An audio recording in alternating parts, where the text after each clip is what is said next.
Okay, so we're right at the top of the hour, and hopefully I'm not going to keep you guys too long, but we've got a lot of ground to cover. So we're going to go ahead and get started. This is the 5 IBMI security quick wins brought to you today by Fortra, the new face of help systems, and making sure that security is the topic of the day. My name is Sandi Moore. I'll be your host and presenter.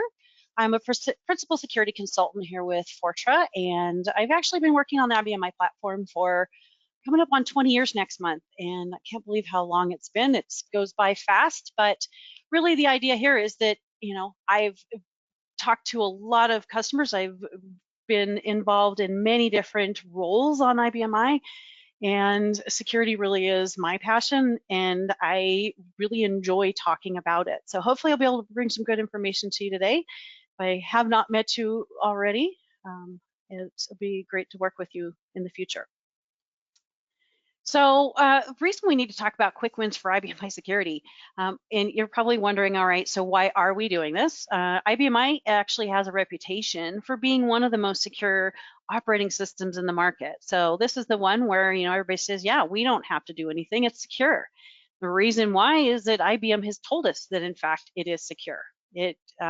They tout on their website that they do have exceptional security.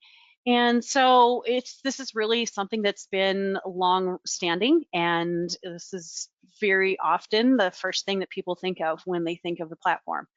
But problem with that is that being secure implies that you just have to plug it in and don't have to configure anything. So the assumption is with IBMI that, hey, it's good. There is nothing that has to happen after this. We set it up, we start running it, or we've been running it for a long time and we haven't had a problem that we know of, so it must be secure.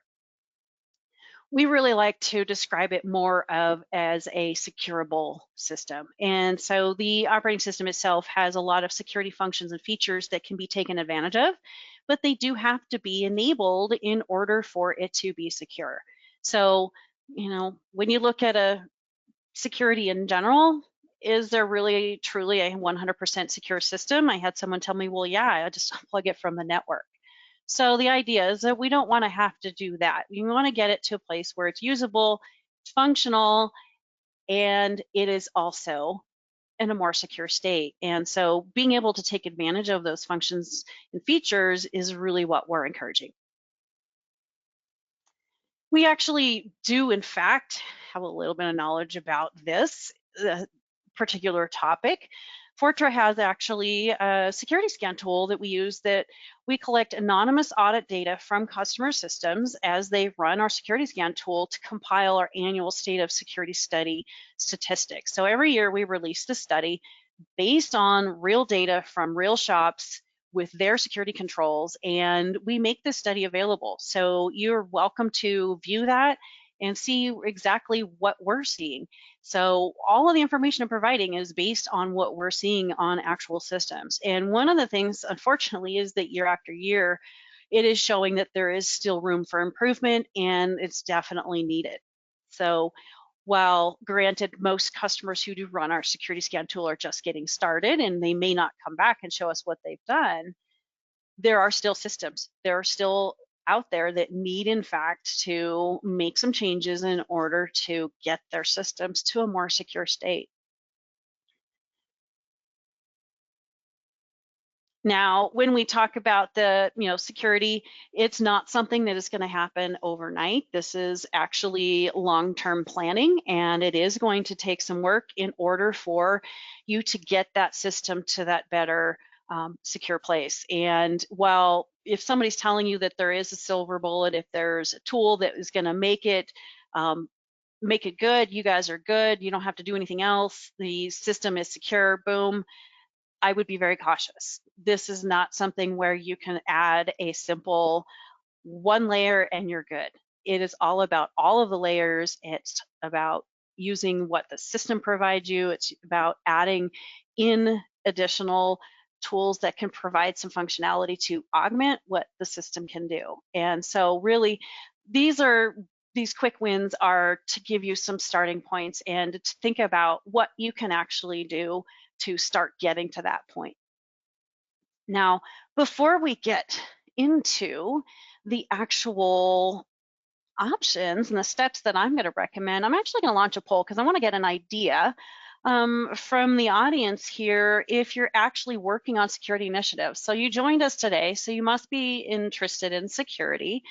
And I'm kind of curious as to what's happening with that. If you're here because if you're going to have a security initiative and management is supporting it, or maybe you know that the system needs some extra security, but you don't have that backing yet. And you're trying to convince management that they need to get security on the forefront.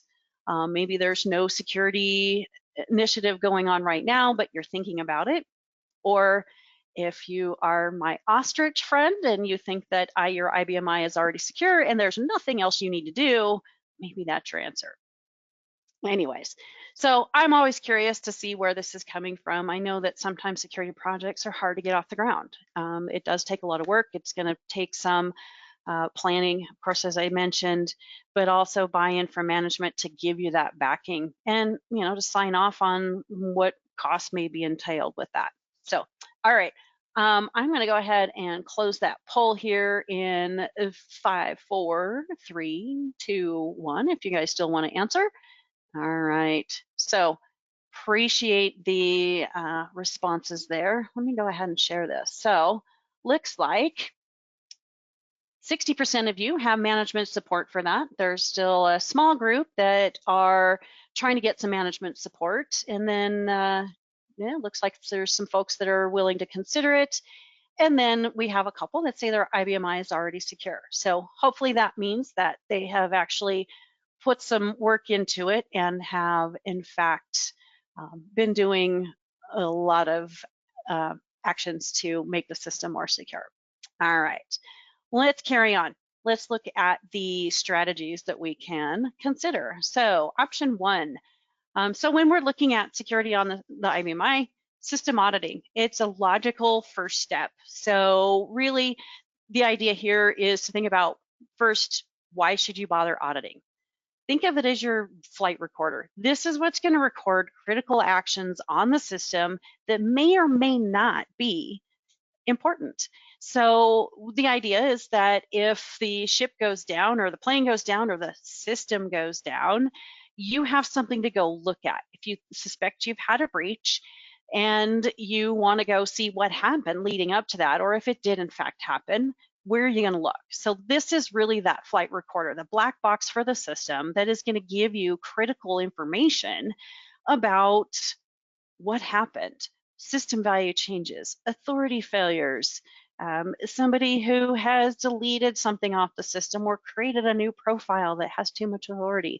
All of that information can be recorded so that you can put together in retrospect to see what happened leading up to this particular problem you're dealing with.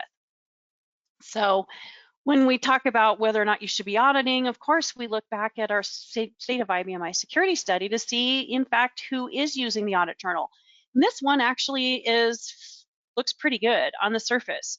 Most of the systems that we actually have collected data on from last year showed, in fact, that 78% of systems that we evaluated did, in fact, have the audit journal configured. So these systems were actually using this feature, but what we found, unfortunately, is that out of those almost 80% that we evaluated, that only 80 that they're not actually doing it correctly. So having the audit journal and doing some journaling is not enough. There actually needs to be the right things happening with that. So where we're seeing things that are not happening correctly are first and foremost that they're not collecting the recommended events. So there's specific audit values that should be selected. And so by defining what you actually want to audit, you're going to have the right information. What we often see is that with high availability software, they configure auditing in order to do that replication, but it doesn't care about security related functions. And that's what we're after here, is that you want to make sure that you're collecting security related activity. This is what's going to be important in the event of that potential breach or that problem that happened on the system.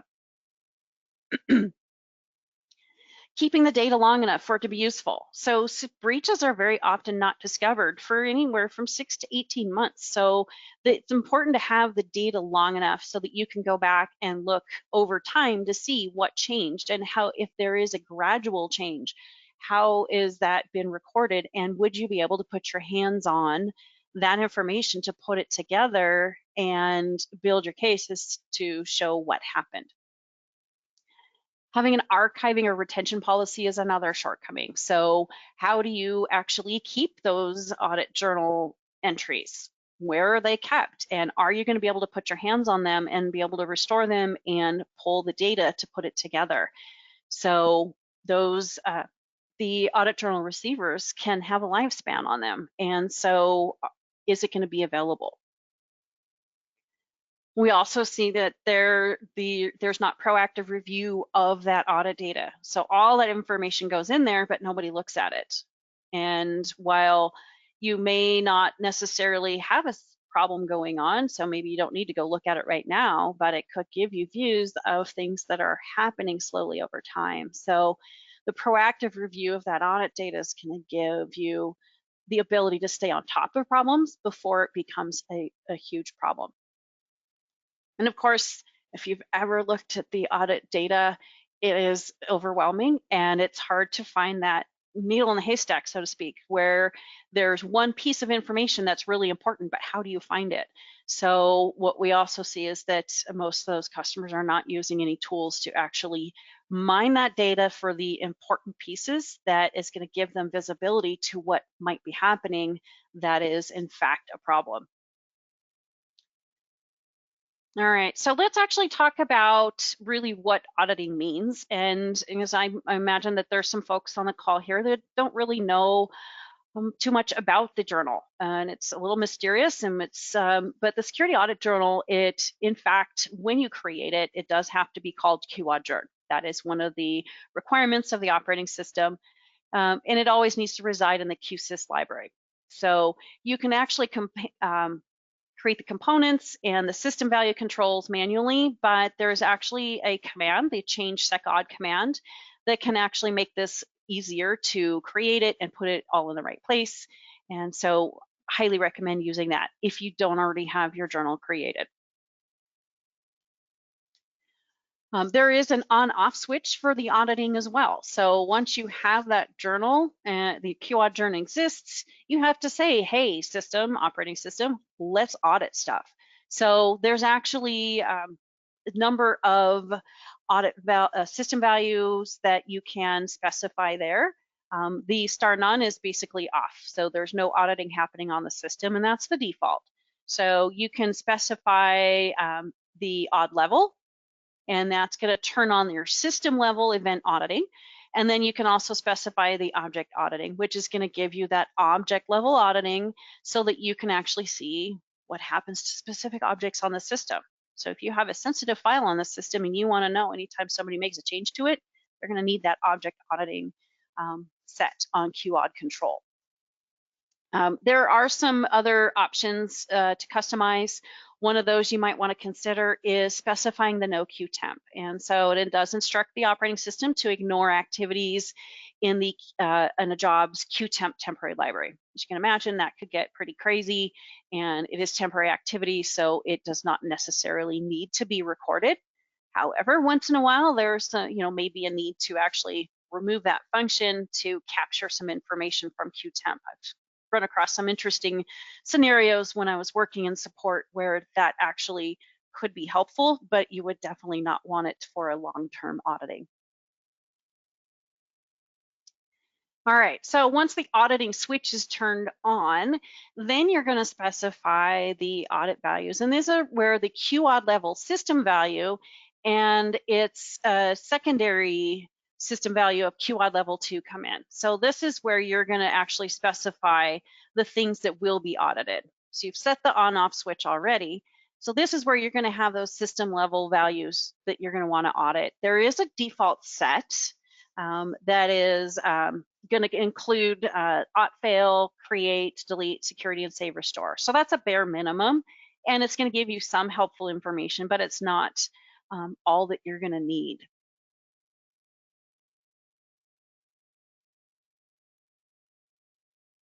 The QAud level, it's interesting. There's actually, I think, 37 separate audit values for QAud level 2, but the QAud level system value, you can only specify 16 audit values. So IBM added that QAud level 2 because it actually can't hold all of them.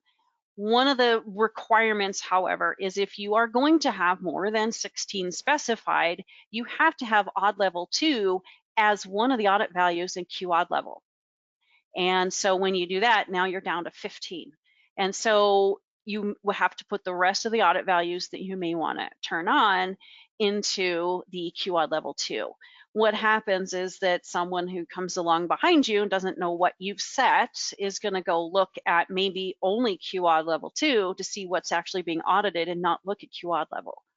Or somebody only looks at QAud level and doesn't actually look to see what's on QAud level 2. So it can be very confusing to have your audit values that you've selected split out into 2 system values. So what you might consider is set QAud level to just aud level 2, and then everything you decide to actually audit is specified under the QAud level 2 system value. So a little bit confusing. It is a lot of details, but it makes sense when you actually get in there to the system values and start looking at the options that are there. All of the data that is collected once you've turned on the auditing and you've specified what types of information you're going to be auditing goes into those journal receivers. So when you initially create QAud Journ, there is going to be the initial journal receiver. You can specify where it's going to be stored, what library it's going to be in, and it has a sequence number associated with it. So each receiver is going to have a sequence number. So when it becomes full and it is detached, the new one that's created will just be sequentially the next one. So it continues to create new receivers as they become full. So you can determine how those are going to be managed. If your auditing is already active, you're not going to have to worry about this function, but you can, if you need to, you can redirect that auditing to a new library, as I mentioned. So you do have that control there. All right, so lots of information. You're going to be collecting a whole lot of data once you get started with that. So one of the things you can do is use a tool to be able to monitor and manage this information. So Powertech Compliance Monitor gives you the ability to report on the configuration settings as well as audit events. So not only can it parse through all of that audit data and give you the ability to report on one or multiple IBMI servers all into one place into a browser-based interface, it's going to give you the ability to pull scorecards. So, you've set all your system values the way you want. You want to make sure that, in fact, everything is still lining up with where it was. So running these scorecards gives you this quick view of where you guys are at on your security settings, and is it really where you thought it should be. So really gives you some powerful data filtering to be able to pull everything together that you need to see, not being overwhelmed with all the information that's in there. So it picks and chooses for you based on what kind of reports you want, and then it will actually provide those reports to you in an easy to use format, PDF, for example, and you can actually have those reports in your inbox and have them sent to you by email. So every morning you get a report of all your authority failures, or a weekly report of new objects in a specific library or changes to specific files. So you've really got that ability to pull together the information you need into one spot and have it in a consumable format. So give some flexibility once you get all of that data going. All right, quick wins, number 2. So antivirus. And this is a topic that's near and dear to my heart. This is where I really start to geek out, but give you some information. Why are we talking about antivirus with IBMI? The system itself has always been thought to be immune from the virus threat, but it actually can act as a very happy host to malware in your environment. And this activity can actually happen through multiple channels. Any shared IFS directories, make the system vulnerable to attacks, but also to host, especially if you have users mapping drives, you've got that direct connection. If it's a read, write, share, and you've got users with a lot of authority, this can actually be very easily propagated. FTP is another easy way to get programs, new files up into the IFS, and unfortunately, you may not even have visibility to that happening. Image catalogs, backup tapes, high availability. When we're talking about propagating malware, if you've got high availability and you get an infected file on your production system, guess what? High availability is very happy to replicate that right on over to your HA system. So when you start having a problem in production, you think, all right, let's roll over to HA. And it actually has the same problem. So it is, in fact, a two-way street with this, and it can, in fact, be very easily propagated. So we talking about why this can and how this can happen is that malware and ransomware that's active on your IBMI can be impacting other devices. So I connect to the system and I'm opening my file that's in the IFS and it does have malware in it. It's going to impact my workstation, for example. And because the malware is not active on my workstation, it may not even be recognized by my local protection. So because it's not in the local memory, it can be propagated further without detection. And it goes both ways. So if there is a local PC that has an infection on it, and a lot of different types of infections, ransomware is probably the most predominant, but it's infecting and damaging IFS files. And IBMI doesn't know what's happening. It just thinks this user's making a change on the system. So they don't know about each other, so they don't know how to react and actually manage it. Everybody tells me when we start talking about antivirus, I have protections in place. I have scanning on my network. I have a firewall. All of these things. So you've got these layers of protection, but no protection is bulletproof. So you have to have the multiple layers. So any virus infection can still happen with zero-day exploits, very common. Failed updates. So if you've got a layer that falls over, you need to have a second layer behind it to be able to pick up where that one failed. Or deactivated or blocked virus engines. Very common with threat actors is to disable your protections when they've made their way onto one of your devices. So the first thing that happens is that protection layer is disabled.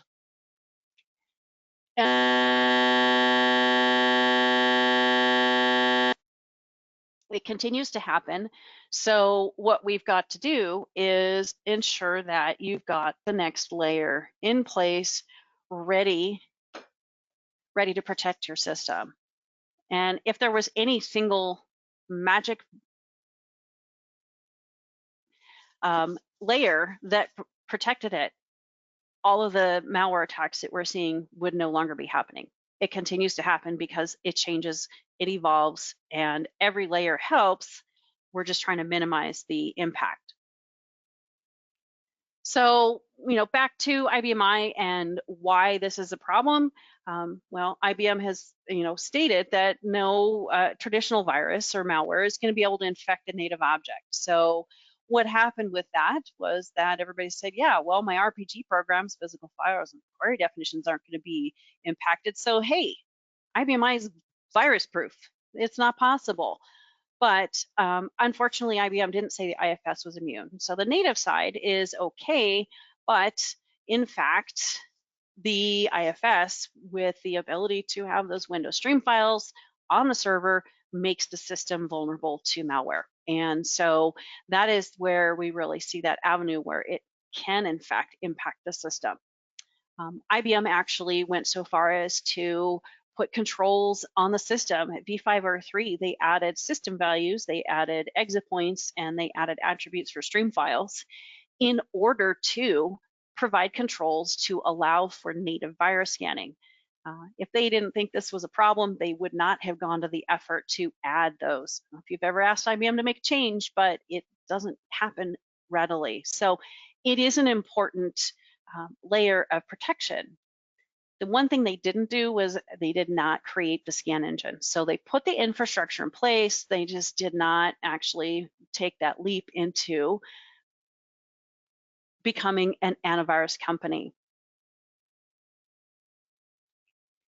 Now, when we talk about it being only the IFS that's impacted, viruses aren't going to infect or encrypt your native structure. However, that malicious code can impact the native structure of the system. If you have shared qsys.lib, or qsys.lib is available through FTP, that shared those map drives and that root share, that is going to allow for that native system to actually be impacted. When that point, it's going to be objects being renamed, objects being deleted. A lot of times, I'm talking about ransomware here, with ransomware attacks, if it tries to encrypt an object in its attack and it fails, it will simply delete the object. The user has the ability to delete it. You can have some significant damage in that native infrastructure, even though it's technically not being infected. So it is, in fact, a system-wide problem that can, in fact, propagate to the point of a system being completely unavailable. And if you're not quite sure that I know what I'm talking about, maybe I'm making stuff up here. This is actually a screenshot from a customer who, in fact, did get hit by ransomware with 500,000 files encrypted by that, and 248,000 copies of that ransomware was dropped onto their system. So it can happen, it does happen, and really the idea here is that we need to add that additional layer at the system level to make sure that the IBMI, the IFS, is not impacted, as well as all of those other objects. This is a perfect storm, and I'm hoping that none of you on this call have, in fact, shared your root directory and have a users with all object authority with that share accessible and mapped, because that is really where this happens. And it doesn't take every user. It takes one user with access in order for it to become a really big problem very quickly. So when we're talking about native antivirus, there is a knee-jerk reaction to say, well, we'll just use our PC scanning, and we'll just do that through the map drive. It does create a huge amount of exposures that we really don't want to see happening.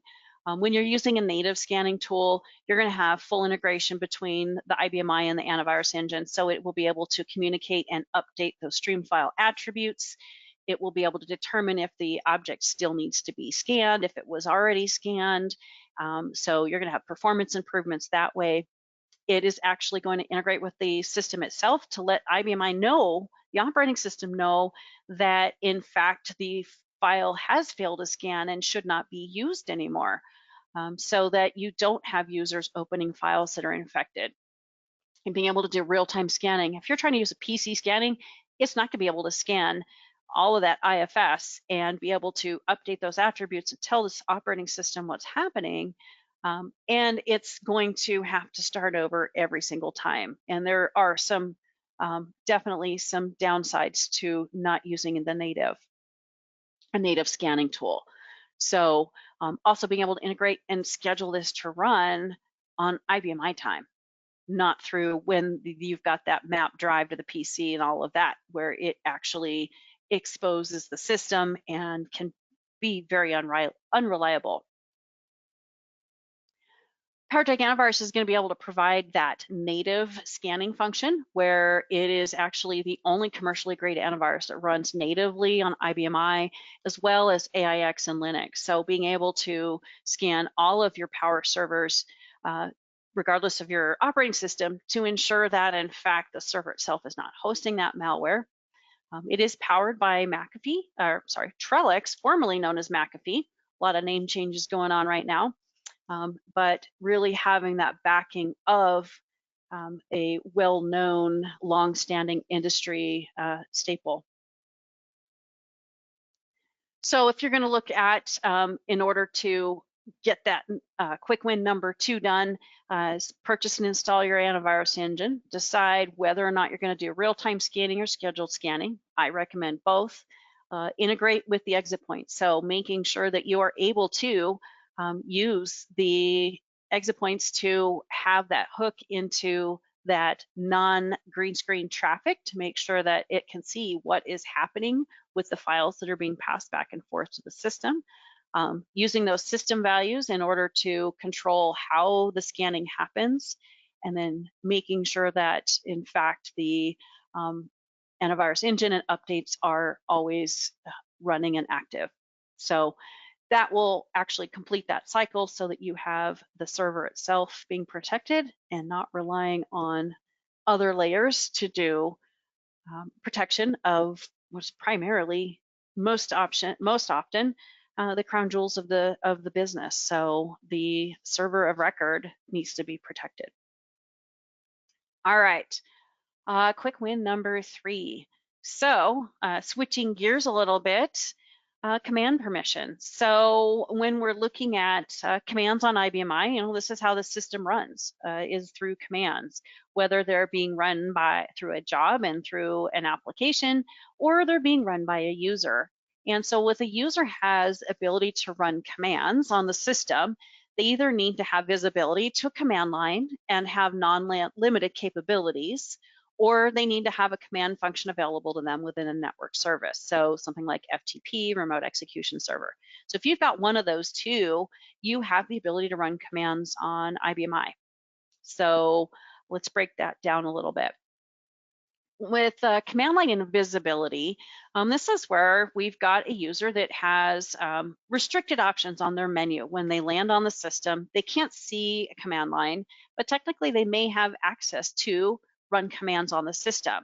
So if your users are primarily green screen and this is where they land, they may not be able to very readily run commands, but there is a potential for it to happen.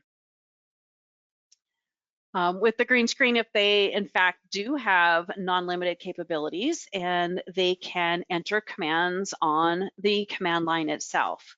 So I will caution you that because a user has a menu that they land on, if they don't have certain controls in place, in other words, if they are not limited capability, there's a potential that they can get here. And I have actually seen a customer who had no IBMI knowledge, who forced his way through his application menu and did that in order to get to a command line to change a system value. So it doesn't take much. If there's no control in place, there is always going to be a backdoor that can be taken advantage of. So in order to set a user to limited capability, you change the user profile and specify limit capability no. So that's going to give the user access to a command line. So limit capability yes is going to take that away. So even though they may see a command line on their main menu, if they're set to limit capability yes, they're not going to be able to run all the commands on the system unless you specify ones that are allowed for them. So you can, in fact, change a command to allow it to be run by a limited capability user. But this is another control. So user does not have command line access, and the command is not allowed to be run by limited capability users. You've got some controls in place. So 2 layers there of restricting a user from being able to run a command. The command itself, the user would also need to have authority to the command. So another layer of protection in a user being able to run commands and having permissions to those is whether or not they have the authority to the command. If a user has all object authority, even if publics exclude, unfortunately, they're going to still be able to run it. So you have to keep that in mind as well. Commands have an additional layer of security on the command itself, and that may be that they need a special authority in order to actually invoke that command. So that final layer of protection there is going to hopefully make sure that the user can't be able to actually run the command. But if they've got those special authorities and they've met all of those other requirements, they in fact have that access to run commands. So Basically, in order for those users to run a command through the green screen, they have to have command line visibility. They are going to need command line permission or non-limited capabilities. Or, as I mentioned, with the command permissions, you can actually set a command to allow it to be run by a limited capability user. And they also need the authority to the command object, and they have to meet those special authority requirements. So there are a bunch of things that have to happen in order for someone to be able to take advantage of those commands. But we often see that all of those options are actually very easily met by a user. So that's definitely some hoops that have to be jumped through in order for somebody to be able to run commands. When we look at network services, users with and without those limited capabilities can in fact run a command. So if you don't have control over those network services, you may have a user with limited capabilities, but these network services don't honor that limited capability functionality. So they would still be able to, in fact, perform functions on the system that you would not expect. And that unfortunately gives us a little bit less control. So not only they're not going to have that command line visibility requirement, they're not going to have the command line permission requirement with the non-limited capabilities. All they need is authority to the command object and to be able to meet those special authority requirements. So cleaning up and getting your head around how much authority those users have on the system to commands and the ability to run commands is an important factor in getting control over security on the system. So a really quick, easy way to see what users can do on the green screen side is to run a print user profile report and select the audit info and look to see if they have command line access. That limit capability column, is it set to yes or no? They don't need to be able to run commands on the system. Make sure that you've got green screen access, that they're set to limit capability, yes, and then look for all of those special authorities because that is where they're going to start being able to run commands, and you may not have visibility to it happening. All right, quick win 4 is actually looking at administrative privileges on the system. So kind of alluded to that already. With the commands, you're going to have to be able to run, in order to run some commands on the system, you need to have administrative privileges in order to invoke a malware attack. You may have to have authority to the file. So these administrative privileges come into many and can impact many of the facets of security on the system. Think of this as your admin rights. So who's the administrator on your system? And you have to look back at where those profiles came from. What we very often see is that these profiles actually go all the way back to when the system was first stood up. It may be from system 36 days, where you've got profiles that are original profiles that have been copied over the years. Then they're copied again. So what happens with that is, unfortunately, a lot of those authorities that the users have had when they needed it back at the original iteration of the system, on the power system, they've got way too much authority because it just is adopted over time and propagates further. If you look at over time, one of the things that we do really well with IBM AS400 iSeries and the power systems is dragging along old settings. So when you upgrade your systems, you save and you restore everything. Very often there's not that process to go back and check, does this user still need this authority? Do we even know who our users are? So what we find is that with the State of IBM Security study is that these privileges are way more often than not assigned to end users. And with that, there is the exposure of someone being able to do something on the system that is completely inappropriate. I want to point out here the all object column. On average, systems from last year's security study, the average number of users with all object authority on the systems was 244 profiles. That's huge. There are not 244 administrators at any company that I've worked with. And so you have to start thinking about who has this authority, do they really need it, and what are they going to be able to do if they have it? whether they meant to or not, they can potentially wipe out a system with those special authorities, given the access. And when we're looking at that, and these are examples from those security study reports that we've pulled, and it is unfortunately very common where the system itself has been upgraded over the years and nobody really knows why all the users have all these extra authorities, but they do, and they're afraid to change it. So these systems have been allowed to propagate over time into the point where they've got so much exposure to the system that other avenues that they use to put some controls in place are futile until you actually can get some of these authorities addressed.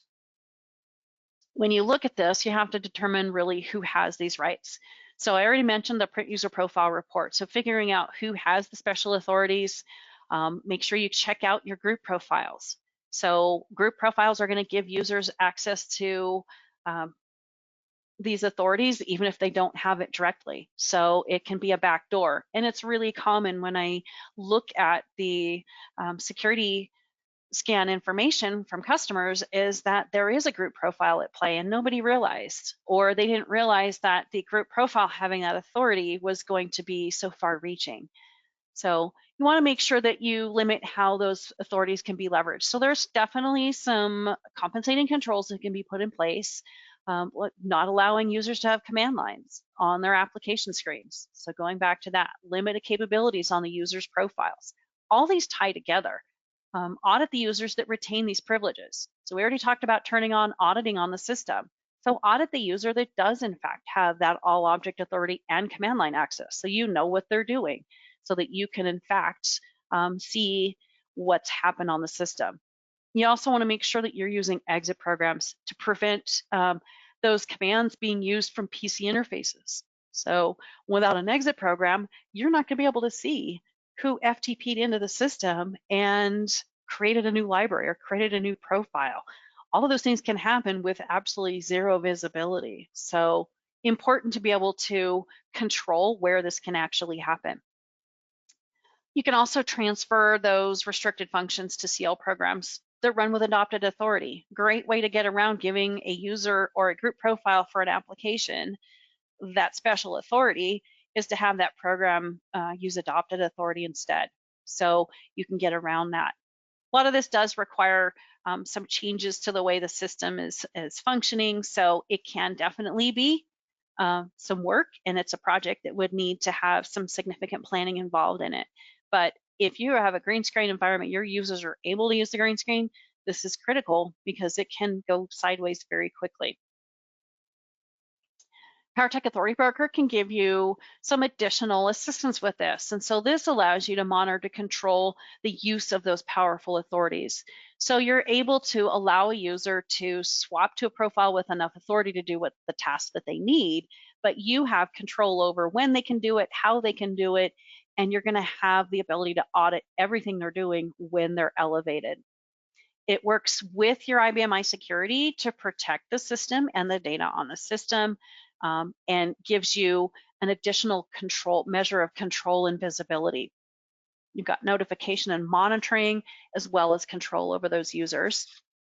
And you'll even have visibility to non-command-based environments. So if you go into interactive SQL or system service tools, you lose visibility to that. Auditing doesn't show that. So even if you're auditing that user, once they're in there, you have no idea what records were accessed or what was changed. So this actually can capture screen for screen what a user's doing. So it can give you some additional visibility and controls over the ability to use those special authorities and have that audit trail to see exactly what happened when it was actually invoked. All right, quick win number 5, last one, exit points. So I've mentioned this again, a couple of points here. Really, IBMI itself is started with, IBMI stands for the integrated database. And so that's what the I stands for. So basically what that means is if you have a user ID and password, your credential is going to be able to allow you to access that database through every interface that's supported by the server. So there's an assumption that a user is going to use a specific interface. And back when there was just green screen access to the system, it was easy. This is all they got to do. This is you controlled where they could go, how they could get to it. It made things simple.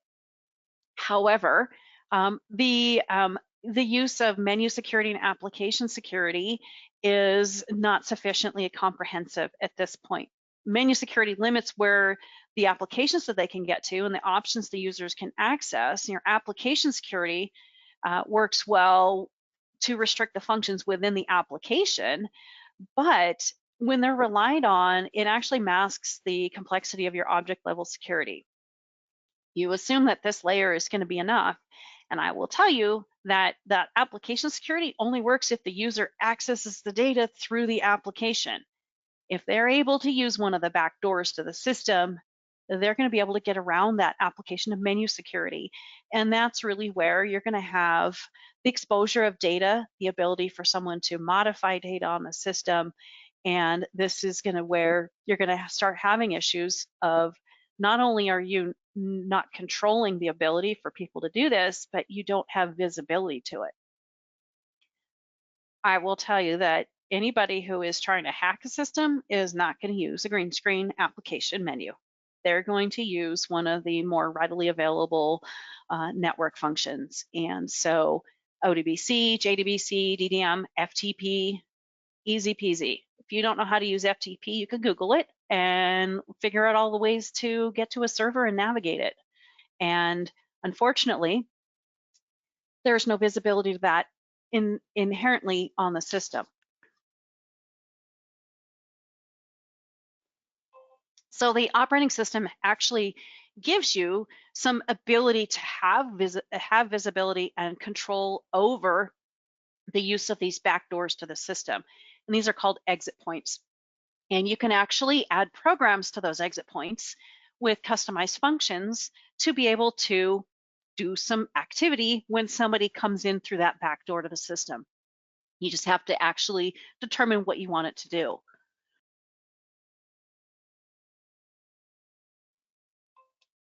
Now there's over 25 different exit points on the system, and each of those are going to have different levels of access, what they can do, where they can go.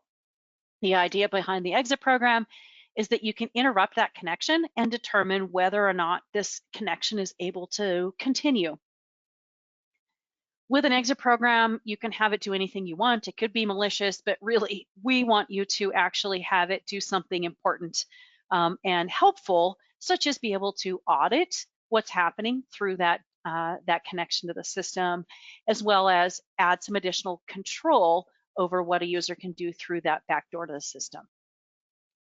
You can set it to a pass-fail, so whether or not the user can actually continue on, or if they're going to be blocked at that point. It could be that you don't want them to use that backdoor at all, or maybe they can use that backdoor, but they can only do certain functions. And of course, this does not actually override what your object level security rules might be on place on the system. So if a user doesn't have authority to a database, this isn't going to actually allow them to do that, but you could in fact restrict it further. Exit programs can actually compensate for poorly configured security controls. So, we've talked about all of the special authorities a user can have. We've talked about the ability for users to run commands on the system. So all of that comes back to, if they can do that through a backdoor, is that appropriate? So an exit program can actually add that layer of control. Think of it as the firewall for the IBM, where you can say, prevent any unwanted access. My user Joe in accounting does not need to be able to use FTP. So let's put a rule in an exit program that says he can't do that.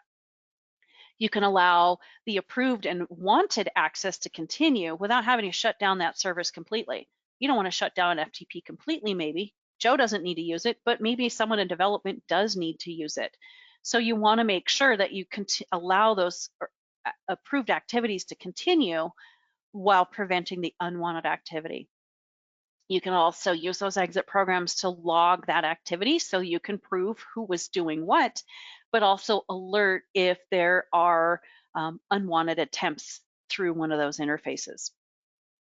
When we look back at the State of IBM Security study, we found that only 27% of the systems we evaluated had any exit programs in place, and only 11% had actually comprehensive exit program coverage. And what we find is that many organizations don't actually know that this capability is there, or they just are assuming that nobody knows how to use it, and so they don't think that they need it. I will say that every system needs to have exit programs in place to have visibility to what's happening and be able to control it. Simply ending a service doesn't necessarily make it secure. Any user with the special authorities can actually restart services, and if you're not watching, you're not even going to know that they started it up and are using that to take advantage. Exit programs can be obtained two ways. You can write your own. IBM actually has some examples. There are some other published examples on the internet. So they can be very complex. They can be very simple, blocking all traffic or not. You have to be cautious though, because it can cause performance issues. ODPEC especially, this is the integrated database. So the fact that you'll be able to use ODBC and want to make sure that its performance is not impacted by an exit program, evaluating that traffic is you have to be very careful with that. Each new operating system is going to have new changes to it that could impact your exit programs. And if you are audited, I will tell you, auditors are not particularly fond of self-policing. So if your internal developers are writing your own exit programs to protect the system, what's to say they may not be swayed to provide a backdoor that somebody can take advantage of. So it is usually not a good option. Commercial solutions are going to give you a little bit better protection there. Our exit point manager allows for that. You've got that full visibility, the ability to slowly roll out your security as opposed to locking things down. Mistakes are not going to happen that way. And you will know that, in fact, everything is tested against new OS releases. I'm actually upgrading one of my systems to 7.5 next week. So, this is making sure that you're on top of it. So definitely having that visibility, getting that last piece of control in place to create that compensating control for all the backdoors of the system is, definitely a critical step to securing the system. All right, so 5 quick wins. Pretty brief there. It's hard to get through all of this in just an hour. I encourage you to reach out if you do have questions. And Dennis Hoffman, he says, the day before a breach, the return on your investment is 0. The day after, it's infinite. So, we don't want to see you waiting until you've already had a problem to actually take action and make these changes to the system. If I had one thing I wanted you to do today, I would have to say that my call to action is to assess the risk of a breach on your system. I mentioned the security scan. This is the source of the data for our State of IBM security study every year. This is a free tool. It's not intrusive, doesn't make changes to your system, doesn't access application data, but it gives you a really great high-level overview of the security settings on your system, so you know where to start. It gives you a place to start and plan what needs to happen. It provides you with evaluation of 6 different areas of security on the system, so that you'll be able to see exactly what's happening, and so you can actually draw your own conclusions and determine, hey, we really do in fact have a problem, and then decide to figure out what you're going to do first, and then develop the steps to getting your system to a more secure state.